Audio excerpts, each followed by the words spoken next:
In the headlines, curfew imposed as gunmen kill 17 in fresh Kaduna village attack.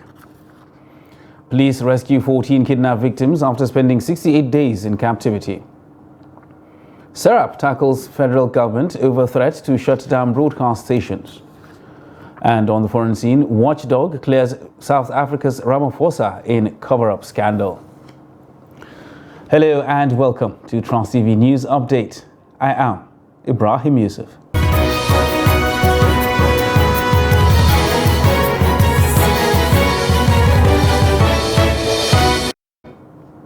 Hello and welcome once again. Now, following an attack that left 10 people and a police officer dead, the Kaduna State government has imposed a 24-hour curfew in 4 communities in Zangon Kataf local government area. Special Assistant to the Executive Chairman, Zangon Kataf Local Government Council, Yabo Chris Ephraim, in a statement said the curfew was to allow soldiers to restore peace to the area. Recall that a police officer and 10 others lost their lives on Saturday night following an attack by suspected terrorists. This comes barely 72 hours after a pastor's son was shot dead, while 4 others were abducted in the Karimbu Kahugu community in Lere local government area of the state. Now, earlier we spoke to Trans TV's Bello Musa, who gives us an update on the situation. The gunmen stormed the communities on Saturday evening, shooting sporadically in the air and burning houses at Ngong Wakili in Zangon Kataf local government area in the southern part of Kaduna State. After the attack, about 10 corpses have been discovered by the locals in the area. The Zangon Kataf local government authority in a statement earlier imposed the 24-hour curfew at Ungwar Wakili, Ungwar Juju, Ungwar Mabuhu, and also Zango urban area. There is tension in the affected communities, and people in those communities are mourning because of the loss of their loved ones, and also they are living in fear presently. The mass burial of the victims is presently ongoing in the areas. Also, in the statement issued by the Special Assistant to Chairman of Zangon Kataf local government area, Mr. Yabo Chris, said the curfew imposed in the area is to allow military and other security agencies in the area to restore peace and in the area.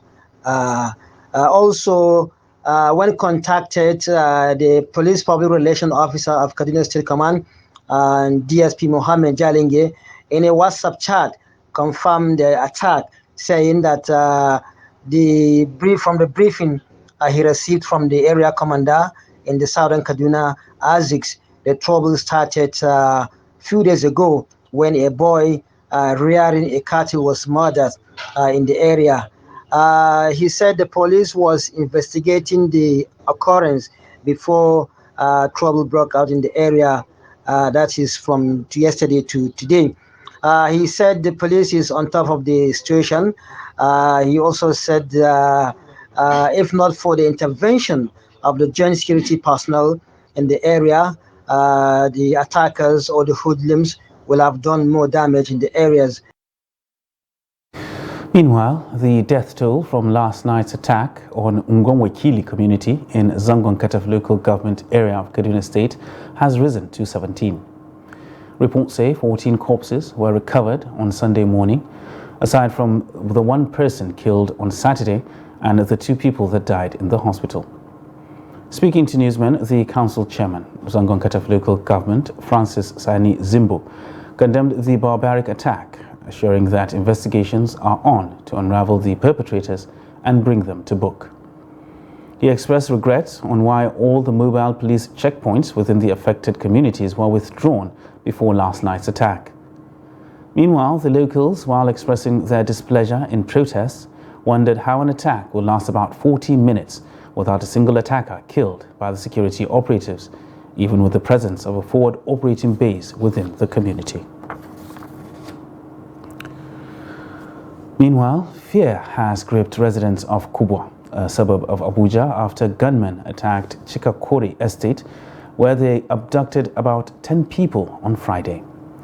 Gabriel Lawal speaks to residents on their harrowing experiences. An eyewitness said the kidnappers came in through the back of the estate, shooting sporadically. He said the abducted residents, including the pastor, are still in captivity. At about midnight, the wife just came knocking on our gate. Why she's the one? Initially, I was hesitating. I said maybe it's the armed robbers that brought her. But I said even if it's armed robbers, I have to risk myself.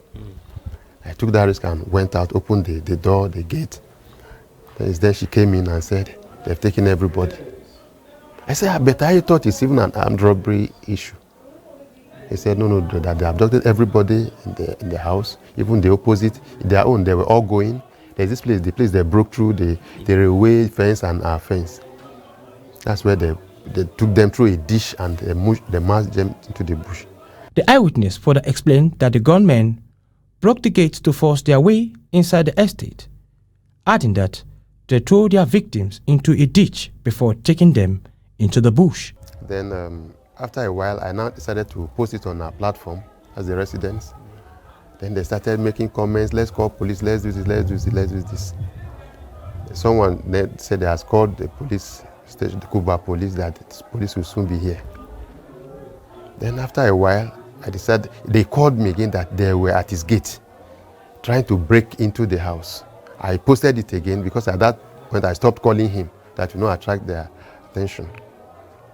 Then as we were waiting for the police, I kept on updating them what was happening.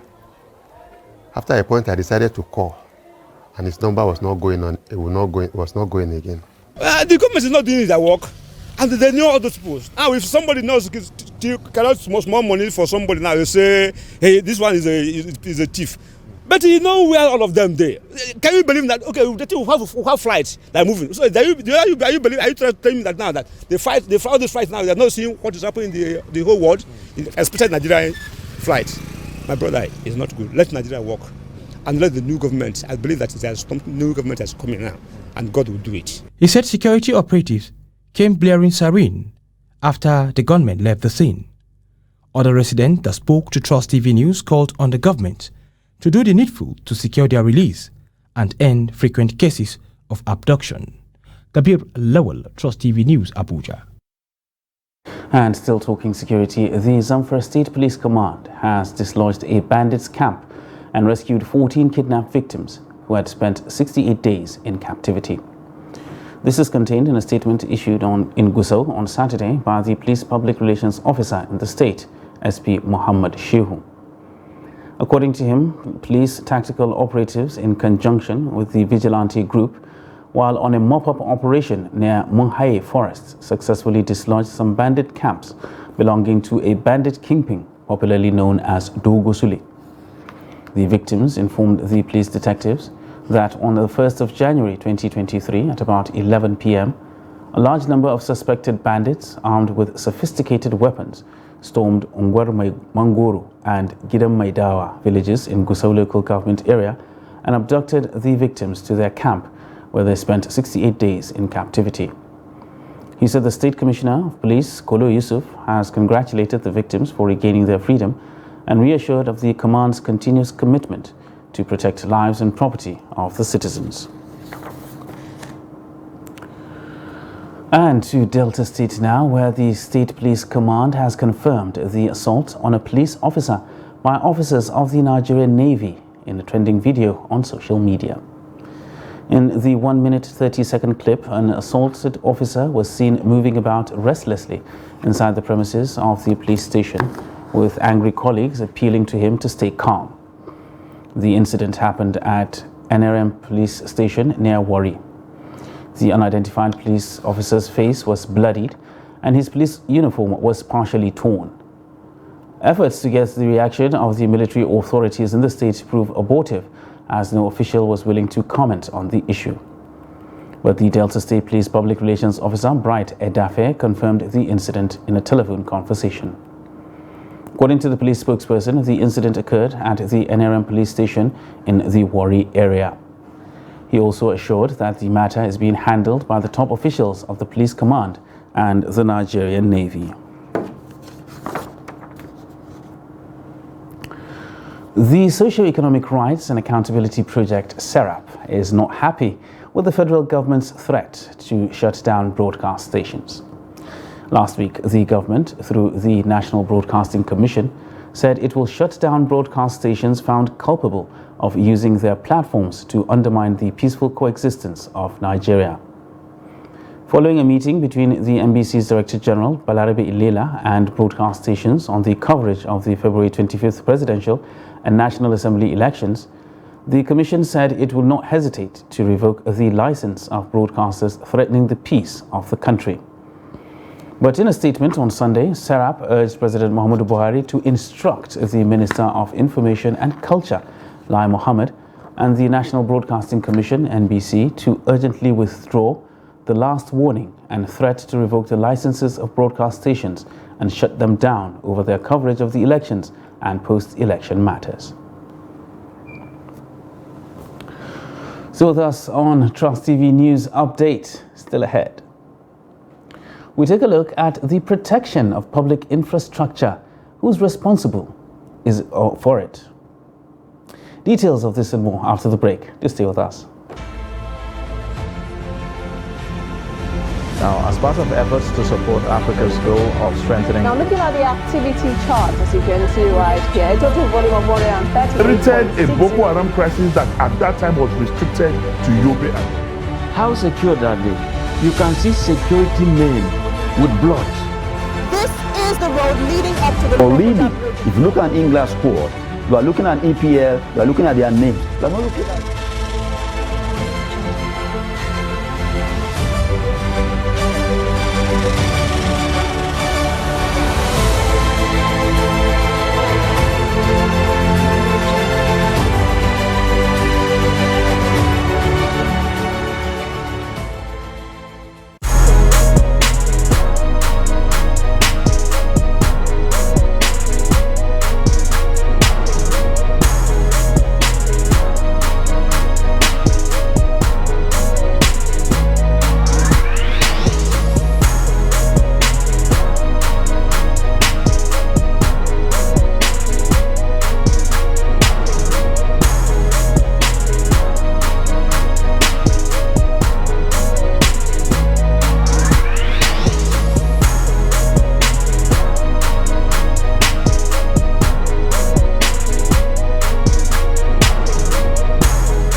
Welcome back, and thanks for staying with us on Trust TV News Update. Now let's take a look at our top stories. Curfew imposed as gunmen kill 17 in fresh Kaduna village attack. And police rescue 14 kidnapped victims after spending 68 days in captivity. Moving on to other news now. The Bayelsa State government on Saturday called on the Central Bank of Nigeria to respect the judgment of the Supreme Court and ease the hardship of citizens caused by the new Naira policy. The government also appealed for calm amidst the challenges faced by Nigerians following the Naira redesign and cashless policy introduced by the CBN. The government made the call in a statement issued by the State Commissioner for Information, Orientation and Strategy, Chief Ayibaina Duba, following protests by the residents of the state over the policy. It appreciated the pains of the residents caused by the implementation of the Naira redesign policy and the Supreme Court ruling on the old 200, 500 and 1,000 Naira currency notes.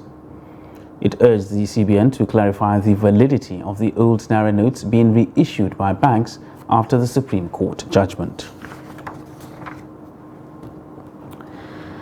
Now, it is the responsibility of government to provide infrastructure to make life meaningful for its citizens. It is equally the citizens' responsibility to protect the infrastructure to provide for their welfare. However, people often vent their anger by destroying public infrastructure. Kabir Lawal speaks to Abuja residents on whose responsibility it is to protect public facilities. Provision of public infrastructure is the sole responsibility of government. But citizens vandalize public facility like electrical installations, rail track, or manhole for selfish reasons.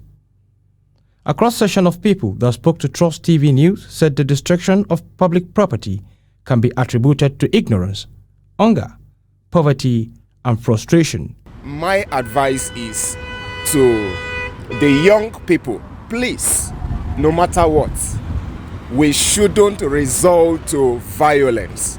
Let's not destroy public properties, be it government or private.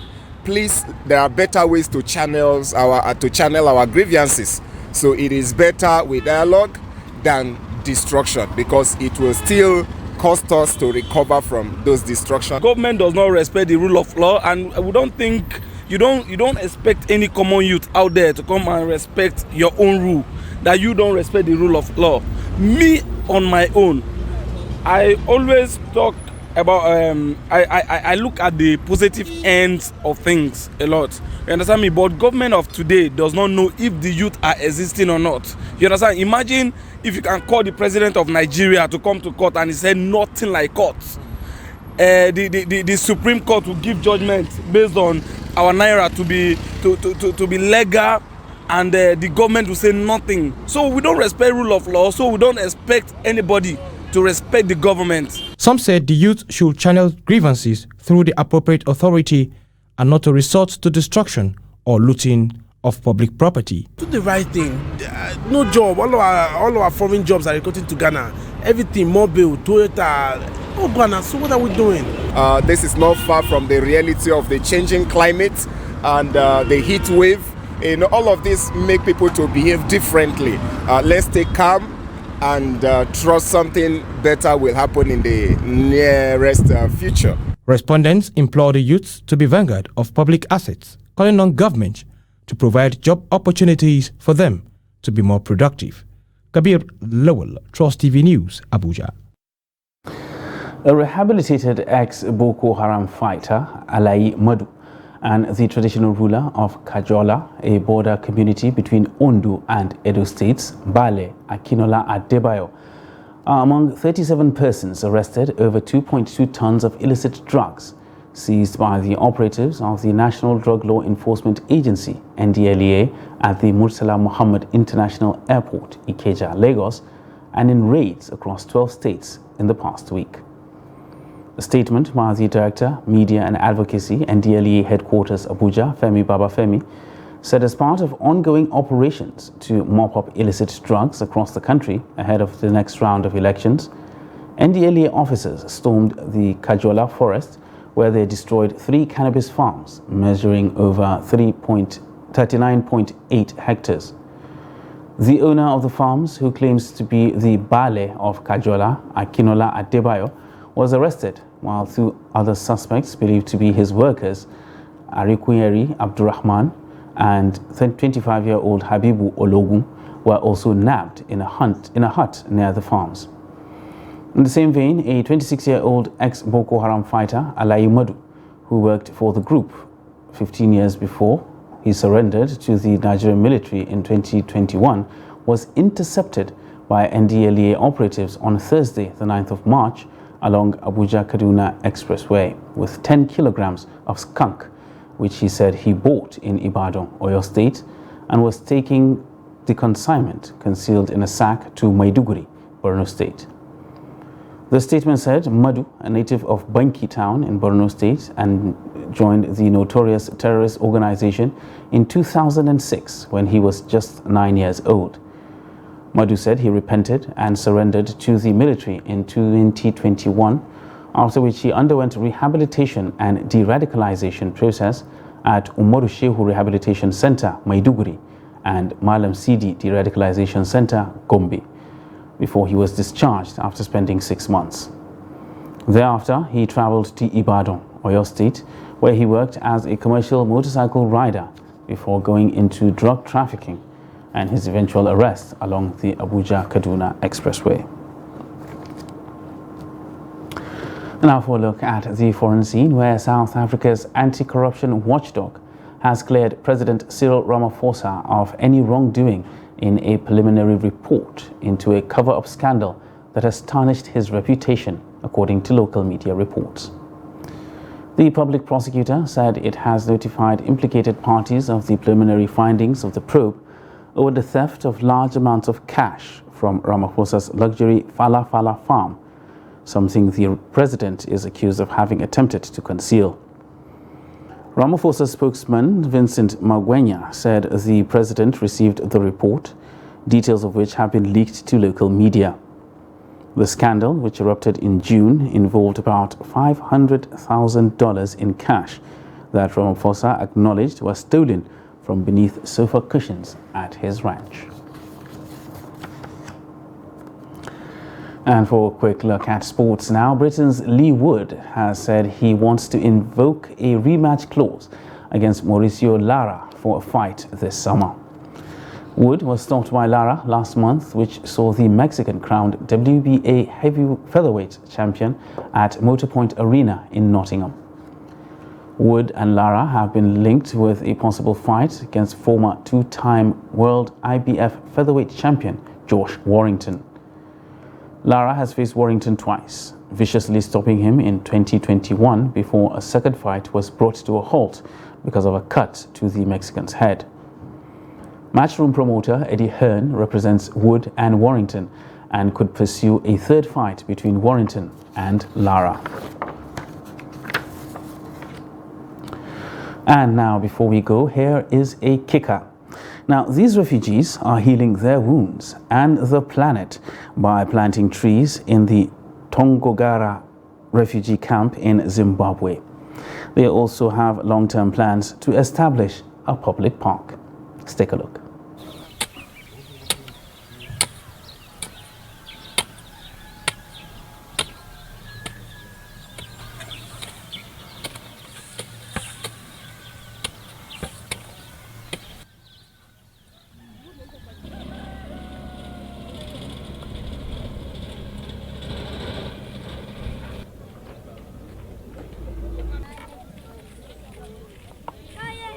I have been here for so long, since 2000 now, and here is now like my home. And why can't I just start thinking to see how we have to make it a better place to live? And that is why I come with the idea, because even when I was young, since I was young, I was just thinking how I have to do good things for the society.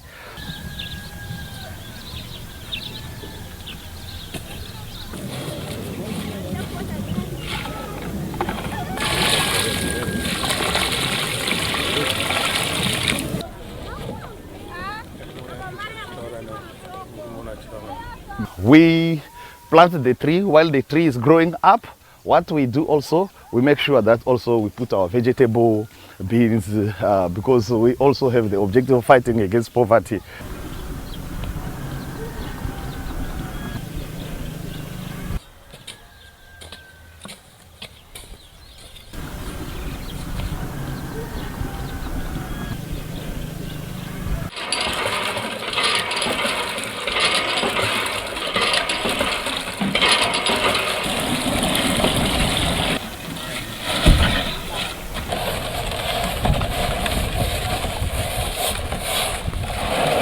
My parents was died when I was 13. I have the opportunity of healing my wound. And when I have the opportunity of healing my wound, that is what I choose also to heal the planet.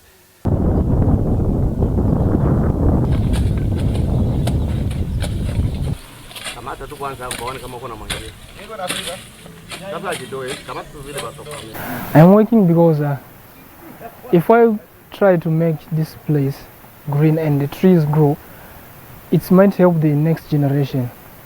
Yeah, they might be in a place where there's no more temperature, high temperatures.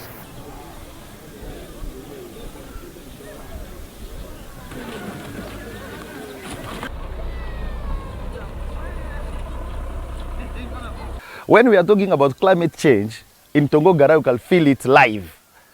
Because other places you may find there is a cooler trees, whatever, but here in Tongogara you can feel it. And sometimes it's also difficult for us to breathe because it's too hot.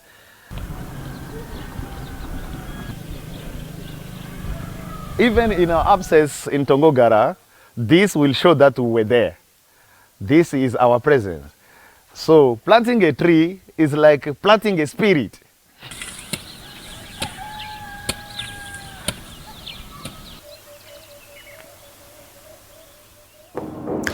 Indeed, doing their bit in the fight against climate change. Well, with that, we wrap up Trust TV News Update for this hour. Don't forget, for more news, you can subscribe to watch us live on YouTube and, of course, follow us across all our social media platforms. I am Ibrahim Yusuf. Thanks for watching.